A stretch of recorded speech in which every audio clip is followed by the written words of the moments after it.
Good morning, Fernies! Welcome to my YouTube channel, Miss Franny. And for today's video, for today's content, nag-overnight camping po tayo dito sa isang campsite sa Antipolo. Okay po?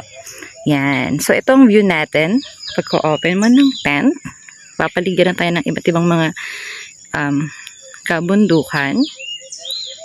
And, ito ang ating tent. Charan! Nasa loob siya ng isang kawayan or parang kubo-kubo.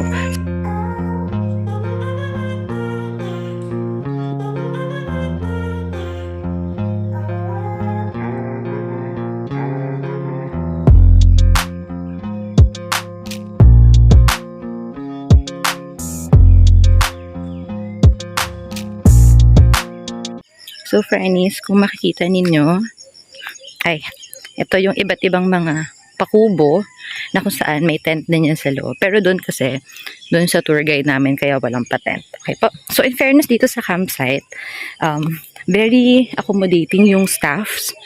Very mabait sila. And then, kung makikita nyo, meron tayo doon bababaan na hagdan. Pagbaba doon sa area na doon, marami pa din doon mga campers. Okay po.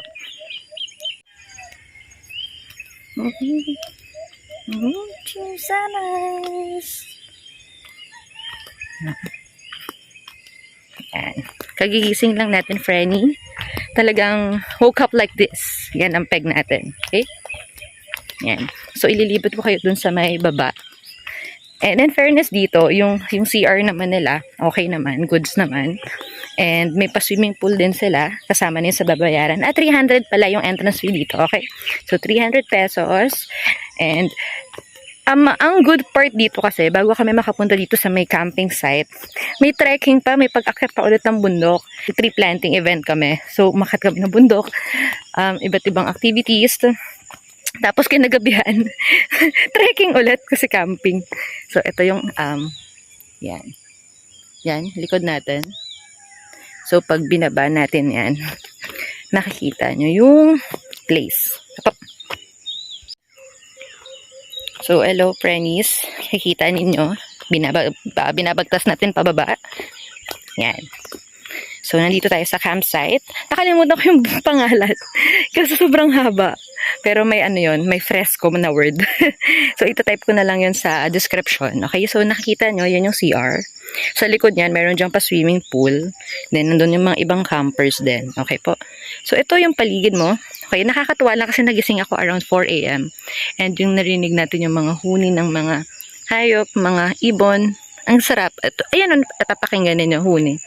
Very, relaxing. Talagang, wow. Ganon. Hello, Frannies. So, nandito tayo sa isang camping site. Nag-overnight camping tayo sa Antipolo. And kung makikita ninyo, ito yung lugar. Ayan, mura lang naman yung entrance fee niya. And with swimming pool na and all. And yung mga staff, yun din yung mahalaga. Very accommodating sila. One shot away lang din sila. And in fairness dito sa lugar, may signal din. Okay po? So, time check. Alas 6 ng umaga. So, makikita natin, ayan ang pa-sunrise ni Haring Araw. Ayan. And, kasama na yung tent doon sa 300. Kasi sa ibang camping site, babayaran mo yung tent, yung pitching. Pero dito, in fairness, kasama na. Tapos, kung makikita nyo, yan yung itsura ng kubo. Tapos yung tent nasa loob ng kubo. Hindi siya yung direct na nasa lupa. So, para sa akin, good thing din yun. Pero, though may mga campers na gustong matry or may experience yung nasa lupa talaga, direct yung tent nila. Pero, yung experience naman na nasa loob ng kubo, yung tent, goods din naman siya. Yan. So, di ba, gigising ka, bubuksan mo yung tent mo na ito yung bubungad sa'yo. Yan. Pa sunrise. Yan. Tapos maririnig mo yung mga huni ng ibon.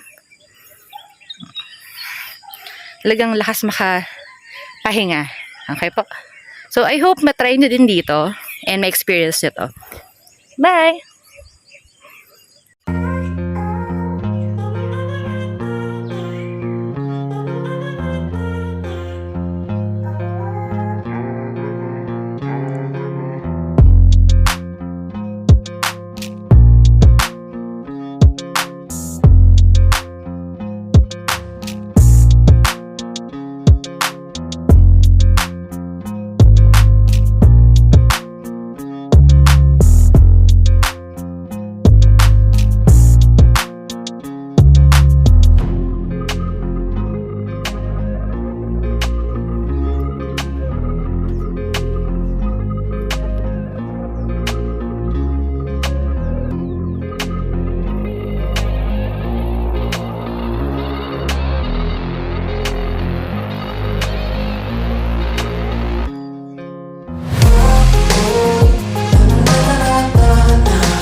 everyone. So pauwi na tayo from our overnight camping dito sa Antipolo. And share ko lang yung experience natin dito. Very sulit kasi 300 pesos yung ibabayad natin. Pero included na doon yung tent, beddings, pillows, swimming pool, and take note, 24 hours kang pwedeng magstay. Compare sa ibang camping site na 12 or 8 hours lang. And very accommodating yung mga staff, talagang alaga kanila. And good thing din dito kasi bago ka makarating sa campsite, meron kang trekking, siguro mga 15-20 minutes trekking. Tapos dun sa may trekking, kung mapapansin nyo, ayan, may parang mababa lang naman, talampakan na nataas ng tubig. Tapos, ayan yung paligid. Bago ka makarating mismo doon sa may camping site. Pero sa camping site mismo, aakyat pa din tayo ng pabundok. Pero, siguro mga ilan lang. Siguro 5, 10, 15 minutes lang din naman. So, super yung adventure dito. Sulit siya. Sulit yung payment natin. And I highly suggest this place.